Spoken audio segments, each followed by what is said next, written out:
Hi అండి, అందరికీ నమస్కారం. నేను ఇప్పుడు విజయవాడ నుంచి శబరిమల వెళ్ళడానికి స్టెప్ బై స్టెప్ నేను చెప్తున్నానండి, ప్రాసెస్ కూడా.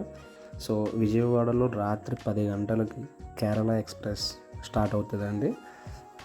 అక్కడ నుంచి నెక్స్ట్ డే చెంగనూరుకి, అంటే శబరిమలకి చాలా దగ్గర స్టేషన్ చెంగనూరు అండి. అది నెక్స్ట్ డే ఈవినింగ్ 7 or 6:30 మధ్యలో, ఇంక్లూడింగ్ డిలే, ఆ టైం చేరుకుంటామండి. సో చెంగనూరు స్టేషన్ అన్ సీజన్లో కూడా జనాలు కనిపిస్తారు, మనం భయపడాల్సిన అవసరం ఏం లేదు. చెంగనూరు స్టేషన్ ప్లాట్ఫామ్లో దిగ్గానే కొంచెం ముందుకు నడుచుకుంటూ వెళ్తే కుడిపక్క రైట్ సైడు మనకు ఒక పెద్ద పార్కింగ్ కనిపిస్తుందండి. కార్ పార్కింగ్, బైక్స్ అన్నీ చాలా ఉంటాయి. సో మనం కొంచెం కిందకి, ప్లాట్ఫామ్ నుంచి కిందకి దిగేటట్టుగా ఉండే వే అది. సో అందులో నడుచుకుంటూ వెళ్ళి పార్కింగ్ దాటేయగానే మనకి పంబాకి చాలా బస్సులు కనిపిస్తాయి. ఈవెన్ అన్ సీజన్లో కూడా మనకు చాలా బస్సులు కనిపిస్తాయి. కంటిన్యూస్ బస్సులు ఉంటాయి. 187 రూపాయలండి. 3 hours జర్నీ ఉంటుంది. సో నా సజెషన్ ఏంటంటే, మీరు మ్యాక్సిమం ఆ ఫ్రంట్ సీట్ ఏదైతే ఉందో దాన్ని క్యాప్చర్ చేయడానికి ట్రై చేయండి. లేదు బస్సు ఫిల్ అయిపోయినా సరే ఇంజిన్ మీద కూర్చునే అవకాశం కూడా కండక్టర్లని అడిగితే మనకి ఇస్తారు. చాలా వ్యూ బాగుంటుంది, అది ట్రై చేయండి ఒకసారి. సో 3 hours అనేసరికి మనం 10కి అలా దిగుతాం. సో 2 hours జర్నీ తర్వాత వీళ్ళు ఒక రెస్టారెంట్ దగ్గర ఆపుతారండి. ఐ మీన్ ఒక చిన్న హోటల్ అది. సో కాస్ట్ చాలా రీజనబుల్గానే ఉంది. కొంచెం మా తెలుగు వాళ్ళకి కర్రీ కొంచెం డిఫరెంట్గా ఉన్నా ఇక్కడే తినేయండి. ఎందుకంటే పంబా చేరుకున్న తర్వాత మనకి తినడానికి టైం కూడా ఉంటుందండి. సో అది ఎందుకో మీకు తర్వాత తెలుస్తుంది. చూసారా, నైట్ జర్నీ మాత్రం చాలా అద్భుతంగా ఉంటుందండి. ఫ్రంట్ డాష్ బోర్డ్ జర్నీ మాత్రం అస్సలు మిస్ అవ్వద్దు. వీలైతే ఇంజిన్ మీద కూర్చున్నా సరే పర్వాలేదండి. సో చాలా ప్లేస్లో మన బోర్డులు చూస్తుంటాం, ఎలిఫెంట్స్ క్రాసింగ్ ఏరియా అని. నేనైతే చాలా ఆశగా చూశాను, ఎక్కడ కనిపించలేదు. ప్లస్ నేను పీక్ సమ్మర్లో, అంటే ఏప్రిల్ మే నెలలో వెళ్ళానండి. అప్పుడు కూడా మంచు చాలా క్లియర్గా కనిపిస్తుంది మనకి. చాలా దట్టమైన మంచు అనమాట అది. ఆ ఎక్స్పీరియన్స్ వేరే డిఫరెంట్ లెవెల్ ఉంటుంది. సో 3 గంటల జర్నీ తర్వాత మనం పంబా బస్ స్టేషన్ చూస్తామండి. అంటే మనం దిగాల్సిన ప్లేస్కి పంబా బస్ స్టేషన్ 1 kilometer ముందే వస్తుందండి. కాబట్టి మనం పంబాకి వెళ్ళేటప్పుడు అయితే మాత్రం బస్ స్టేషన్లోకి వెళ్దండి.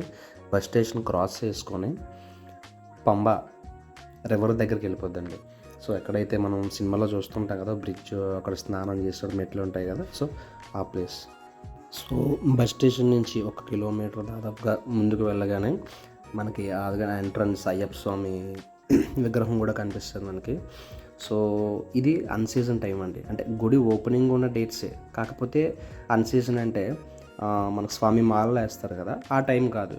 అయినా సరే మనం జనాలు చాలామంది చూడవచ్చు. నేనైతే జనాలు ఉండరేమో అని కొంచెం భయపడ్డాను. మనకు అటువంటి భయమేం అవసరం లేదు. చాలా బస్సులు వచ్చి ఆగితే చాలామంది జనాలు ఉంటారు. సో ఇది లాస్ట్ పాయింట్ అండి. మనం ఇక్కడ దిగేస్తే కుడిపక్కగా, అంటే రోడ్డుకి అటుపక్క మన బిల్డింగ్ ఏదైతే కనిపిస్తుందో ఆ పక్కగా కొంతమంది నడుచుకుంటూ కిందకి దిగుతున్నారు చూడండి. సో ఆ వేని మనం ఫాలో అయిపోవాలి. సో బస్సు దిగగానే మనకి దైవ దర్శనానికి, కొండ మీదకి వెళ్ళడానికి మన ప్రయత్నాలు స్టార్ట్ చేసేయాలండి. సో ఆ బిల్డింగ్ పక్క నుంచి ఆ జనాలు వెళ్తున్న వే మనం ఫాలో అయిపోతే అక్కడ స్టెప్స్ ఉంటాయండి.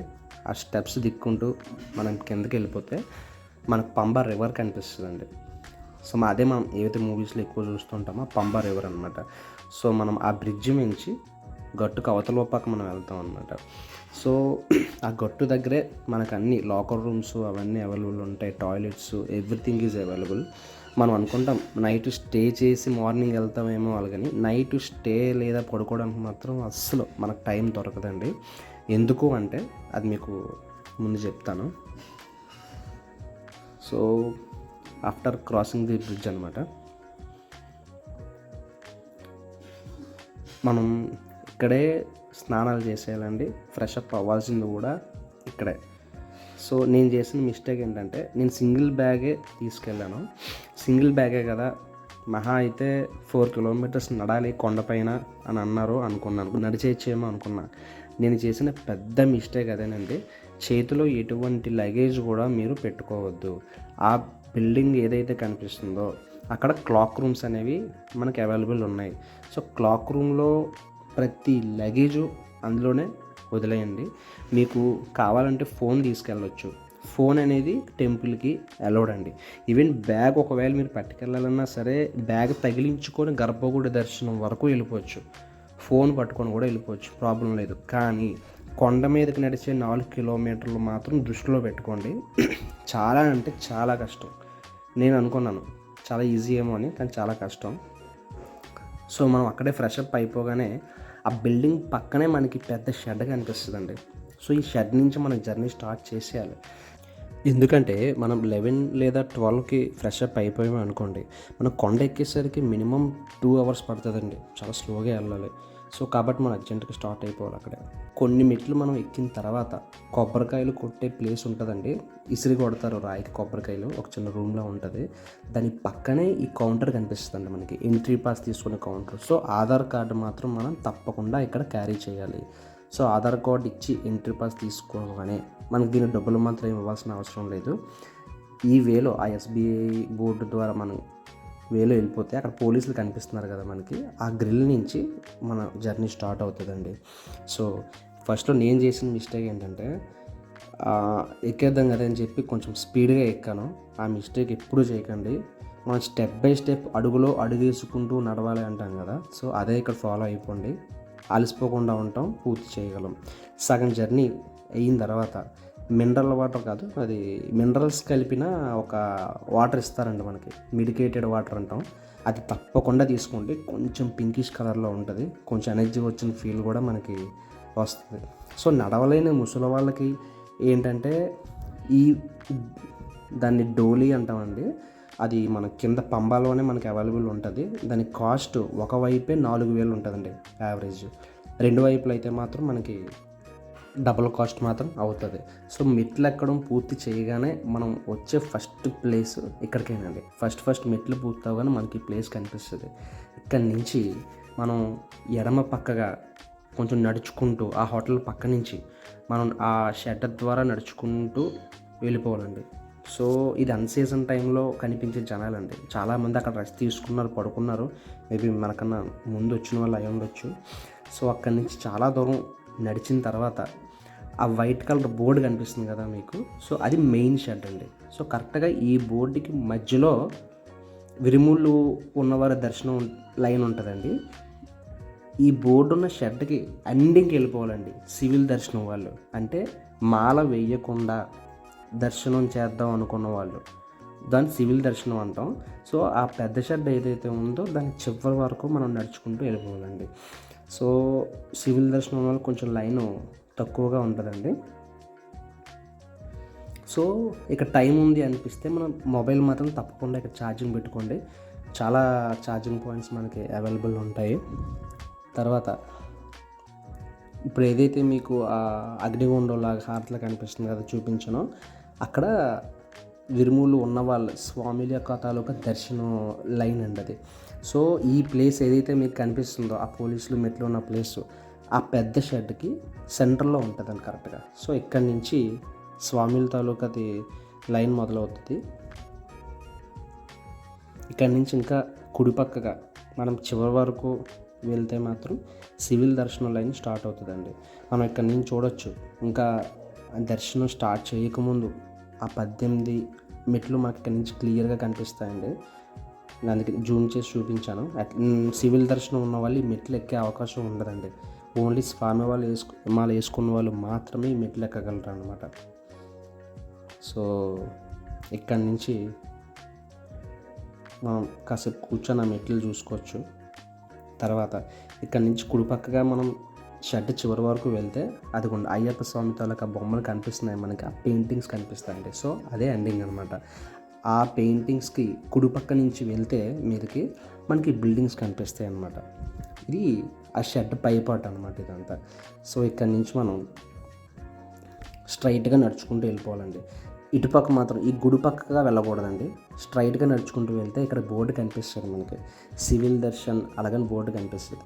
అక్కడి నుంచి ఇంకొంచెం స్ట్రైట్గా నడుచుకుంటూ వెళ్తే అక్కడ మనకు ఒక ఆల్రెడీ ఉన్న క్యూ లైన్ కనిపిస్తుంది, ఒక మెట్లు దగ్గరగా ఉన్న క్యూ లైన్ కనిపిస్తుంది. ఆ లైన్లో మాత్రం వెళ్ళి అస్సలు ఉంచకండి. క్లియర్గా మెన్షన్ చేసి ఉంటుంది.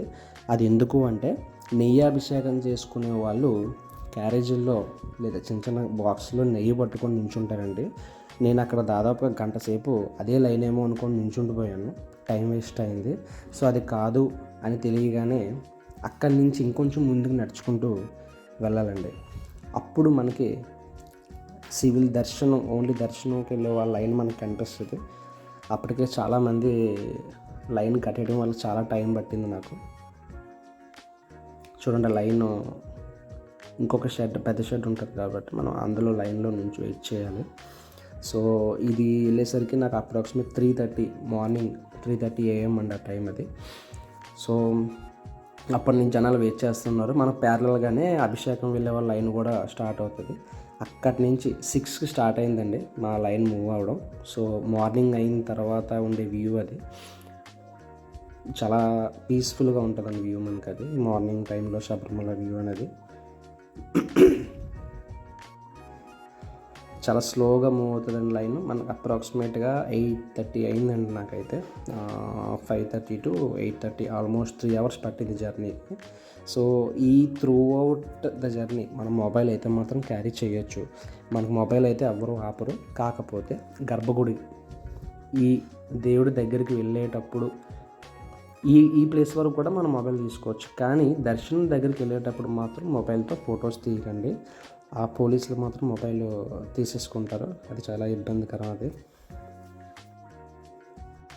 సో స్వామివారి దర్శనం అయిపోయిన వాళ్ళు అక్కడ కొంచెం ముందుకు రాగానే సేమ్ స్వామివారి ఆ గుడి మోడల్ ఎలా అయితే ఉందో అలానే పక్కన మనకు గుడి కూడా ఉంటుందండి. అక్కడ మనకు కావాల్సిన వాళ్ళు నిదానంగా ఫొటోస్ కూడా తీసుకోవచ్చు.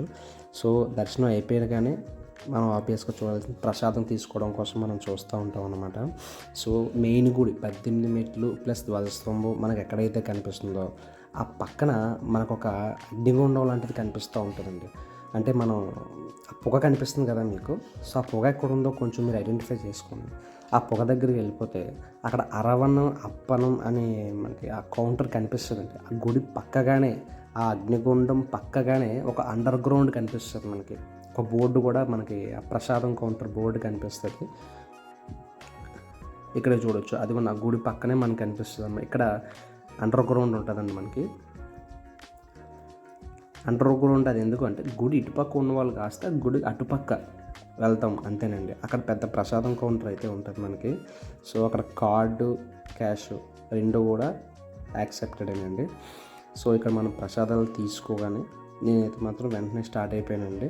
సో అగ్నిగుండం ఏంటి అంటే ఈ స్వామిలు కొబ్బరికాయల్లో నెయ్యి వేసుకొని తెస్తారు కదా. సో అవన్నీ అందులో పడుస్తారనమాట. సో అది ఎప్పుడు కాలుతూనే ఉంటుంది.